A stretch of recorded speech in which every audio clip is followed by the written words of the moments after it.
17 नवंबर को पिछले कई दिनों से चल रहे जिला न्यायालय देहरादून परिसर के बाहर प्रिंस चौक से हरिद्वार को जाने वाले मुख्य मार्ग पर जिला देहरादून के अधिवक्ताओं के चल रहे धरने में अधिवक्ताओं द्वारा अपने मत रखे गए तथा उक्त धरना स्थल पर आज जिला अधिकारी सविन बंसल, वरिष्ठ पुलिस अधीक्षक अजय सिंह, सिटी मजिस्ट्रेट प्रत्यूष आदि ने उक्त धरना स्थल पर पहुंचकर अधिवक्ताओं को संबोधित करते हुए बताया कि मुख्यमंत्री उत्तराखंड सरकार पुष्कर सिंह धामी द्वारा उनसे वार्तालाप कर अधिवक्ताओं के हित के ठोस निर्णय लेने को कहा तथा जिलाधिकारी वह वरिष्ठ पुलिस अधीक्षक द्वारा अधिवक्ताओं को यह विश्वास दिलाया गया कि जब तक उनके हित में कोई ठोस निर्णय नहीं लिया जाता तब तक अधिवक्ताओं के द्वारा जिस स्थान पर अपना कार्य किया जा रहा है उसे छेड़ा नहीं जाएगा तथा बार एसोसिएशन देहरादून द्वारा अब तक उन्हें अपने चैम्बर निर्माण के विषय में यह भी अवगत नहीं कराया गया कि उनको कितने चैम्बर की आवश्यकता है तथा उनको कुल कितना खर्चा आना है। बिना लेआउट के कोई निर्णय लेना संभव नहीं। देहरादून बार एसोसिएशन अध्यक्ष मनमोहन कंडवाल द्वारा जिलाधिकारी के सामने यह मांग रखी गई कि स्वास्थ्य विभाग को दी जाने वाली भूमि अधिवक्ताओं को दी जाए क्योंकि जो 5 बीघा भूमि अधिवक्ताओं के पक्ष में सरकार द्वारा आवंटित की गई थी वह अधिवक्ताओं के लिए बहुत कम है तथा चैम्बरों का निर्माण भी सरकार द्वारा कराया जाए। इसी के साथ धरना भी अभी से सुचारू रूप से चलता रहेगा तथा धरना खत्म होने के विषय पर कोई निर्णय अभी तक नहीं लिया गया। इसी विषय में पूर्व अध्यक्ष राजीव शर्मा बंटू व अधिवक्ता संग्राम सिंह पुंडीर से भी बात करते हुए उनके द्वारा कार्य करने के निर्णय का समर्थन करने की बात कही गई तथा राजीव शर्मा बंटू ने यह भी अवगत कराया कि हमारे द्वारा जिलाधिकारी को स्पष्ट कहा गया है कि जब तक हमें लिखित में सरकार या जिलाधिकारी द्वारा नहीं दिया जाता तब तक अध्यक्ष मनमोहन कंडवाल के कहे मुताबिक धरना जारी रहेगा। देहरादून से तजेंद्र सिंह की रिपोर्ट के माध्यम से जन तक पहुंचाने के लिए हमारे लिए साथ खड़े हैं। आपका धन्यवाद।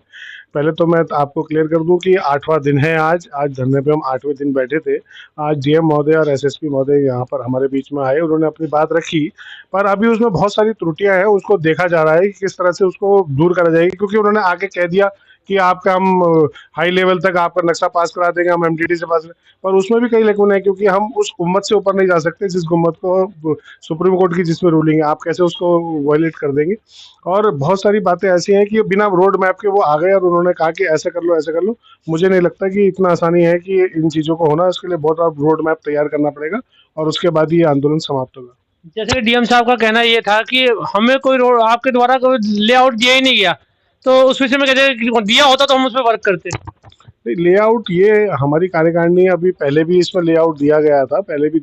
रखी गई थी। अब लैंड चैम्बर निर्माण में कितनी लागत आएगी, कितना उसको किस तरह से गवर्नमेंट उसको फंड को रिलीज करेगी, कैसे फंड दिया जाएगा, किस मत में दिया जाएगा, ये सब चीज़ें तैयारी होगी, सब रोड मैप में आता है। पर अभी जैसे अभी लेटेस्ट एक आया है कि रैन बसेरे के लिए ये डीजे की जगह यहाँ पर जहाँ पर पुराना डीजे ऑफिस होता था, ये सिविल कंपाउंड है, इसको रैन बसेरे को दिया जा रहा है। इसका हमारा पूरा विरोध था कि जब तक आप हमारा विस्थापन नहीं करोगे, आप हमारा बना के जगह, क्योंकि आप बड़ी इंपॉर्टेंट बात समझिए, क्योंकि जब हमारे चैम्बर बने हमने उस समय इस पर पैसा लगाया है। आज हमने पैसा लगा के अपना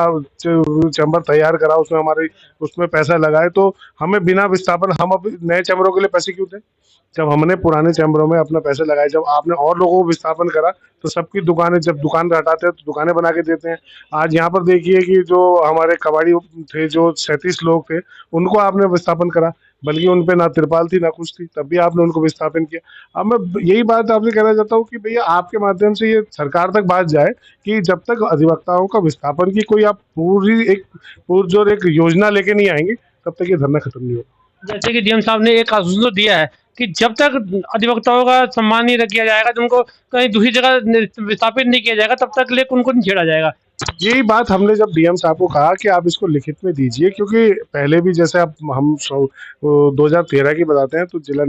जज यहाँ पर राम सिंह जी थे, तब उन्होंने एक बात रखी थी कि आप लोगों के भी पूर्णावास यहाँ पर आपके चैम्बर बनेंगे और सब कुछ होगा, पर वो लिखित में कुछ नहीं था, तो अब बरवली है। तो हम चाहते हैं कि जो भी बात हो वो लिखित में हो और प्रत्येक उसमें चीज़ों के वाइट क्लियर रहे हो। जैसे कि अब कहा जा रहा है कि धरना अभी भी जारी है, ये कब तक रहेगा?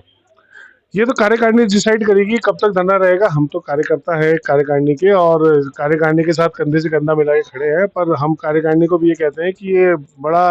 आज एक अच्छे मुकाम पे ये धरना चला गया है। लोग इसको देख रहे हैं कि अधिवक्ताओं के हितों का हनन हो रहा है। जो न्याय दिलाने वाले अधिवक्ता हैं आज वो सड़कों पे बैठे हैं, और पूरी सरकार भी इसको देख रही है, और आम जनता भी आज हमारे साथ खड़ी है, क्योंकि सभी लोगों को हमें समर्थन मिल रहा है। मेरा निवेदन है वर्तमान कार्यकारिणी से कि इसको भी ध्यान में रखते हुए इसको धरने को तब तक चलाएं जब तक ये असल मुकाम तक न